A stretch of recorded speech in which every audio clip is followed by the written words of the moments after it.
Peace to the brothers and sisters. This is Omari with another episode on Single Dad Experience. And today I'm going to be explaining to y'all a better me for them.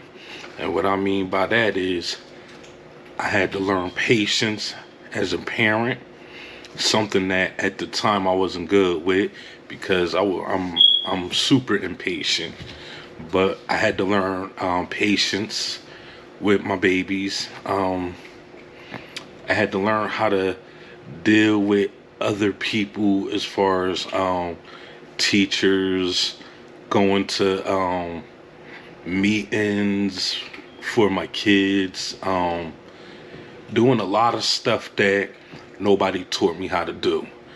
And I'm not mad at it because trust and believe me, this journey is a journey that I wish a lot of us brothers can really take without interference from anybody to tell us how we should be able to like raise our children, when most of the time some of the people that we have kids with don't even know how to raise themselves. So with that being said, I'm not here to diss nobody because that's not what I'm on, but I love the fact that I had the opportunity to put my babies to sleep, wake up and see my babies first thing in the morning. Everything that any parent go through, you have to be a better you. And being a better you means you have to tear down everything that you thought was important to you that's not your kids. Like if you really understand life, then you'll understand as a parent. Think about the sacrifices your parents had to go through when racism was at an all-time high, when your mom and dad, your grandmother, they get up and just start their day and some white person come around and just call them a nigger. You know, like, you know how hard that probably had to be for them to deal with for their whole life? Like, come on. So, if you're not a better you, a better version of yourself, and this is what I had to do with me, was I had to become a better version of myself so that my babies, when I'm with them, it's nothing on my mind other than them. So I had to learn how to twist my children's hair because they both got locks. So I had to learn how to twist their hair. I had to learn how to deal with if they was crying because they super tender-headed. So I had to figure out ways to make sure that they wasn't crying, but they still cried anyway. Some days I got lazy and didn't want to really do their hair, so I paid. You know, I had this young lady who, oh my fucking gosh, man, she used to do my daughter's shit right. I'm talking about if it was a day that I didn't feel like doing my daughter's hair, she was on it. But prior to that, prior to me even meeting this young lady, it used to take me about 6-7 hours just to do my son and daughter hair. At least the minimum was 6 to 7 hours.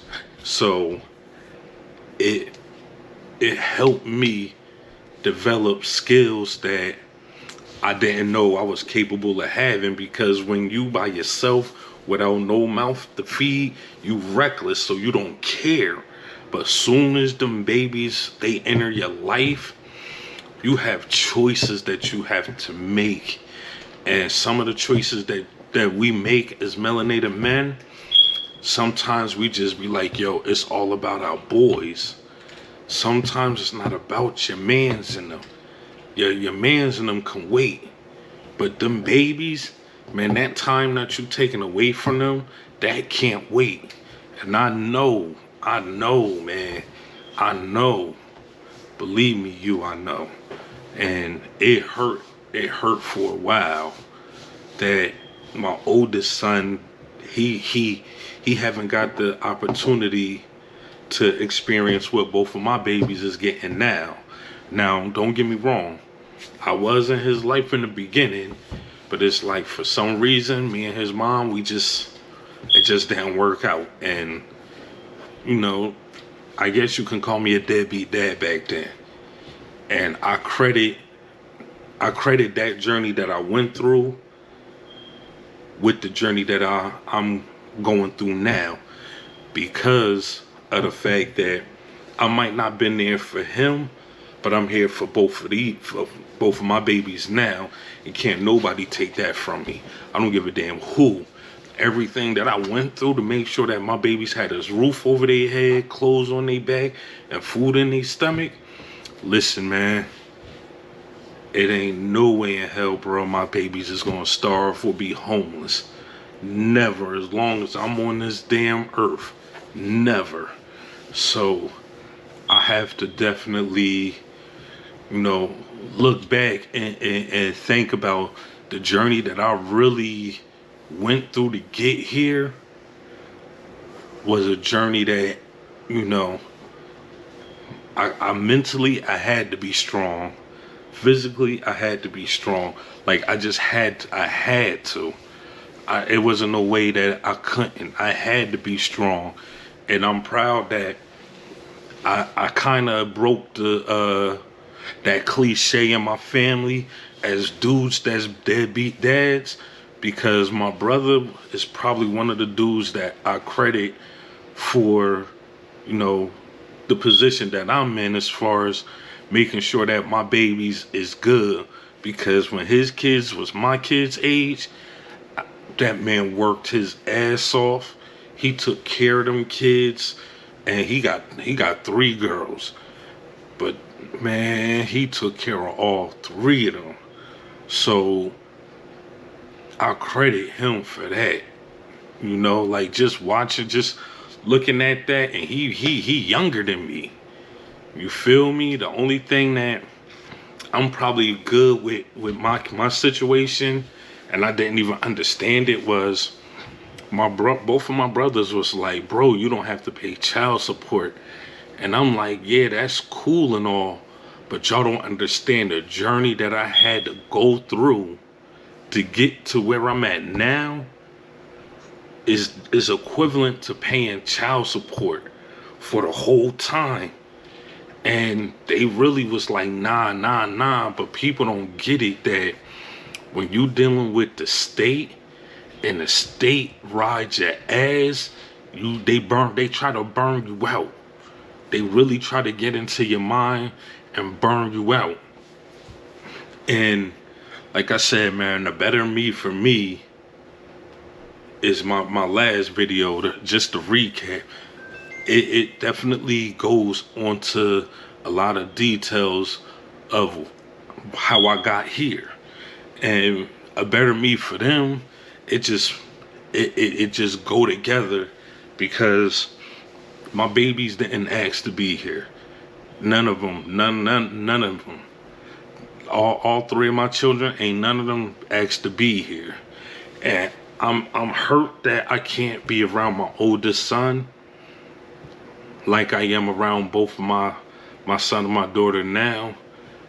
That hurt, but reality is, this is the way it was supposed to happen. Like it was supposed to happen that way. I can't foretell the future, but I do know this.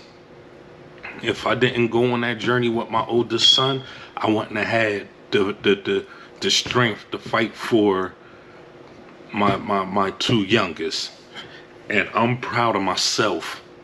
Like, I'm truly proud of myself for what I did.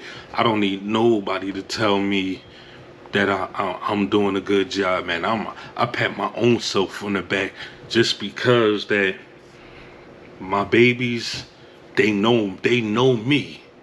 They know me. They know when I'm mad. They know when I'm sad. They know when I'm happy. They know when I'm having a great day. Like, both of them feel my energy. They feel my vibrations. And I love that, because I talk to them like I'm talking to y'all. I don't throw no punches. I don't hide. I don't sugarcoat. Man, listen. My babies aren't smart mouth kids. They do have manners and respect. Sometimes my son might get out of hand with his energy, but that's him. And I love him because he's different from anybody else. He's the coolest little kid, but yet he's the most happiest, playful man. You name it, that's my little homie. My daughter, that's my right hand girl. You know what I'm saying? Like, she's just like me. You know, just like me, and I love it, man. So yeah, man, the better me for them. It just goes back to just my journey that I took. You know, like, I just wanted to show myself that I was a great dad. I just wanted to show myself that I would never be like my father. You know what I'm saying? I don't regret nothing. I just look at things as, this is, you know, if my oldest son mom wasn't nagging me all the time about child support and money and this and that, I would have been a lot more involved in his life. But because every time I went around, I had to hear it. And I have a video about me and my kid's mother relationship that I talk about, you know, me and her having a conversation about child support. And I was so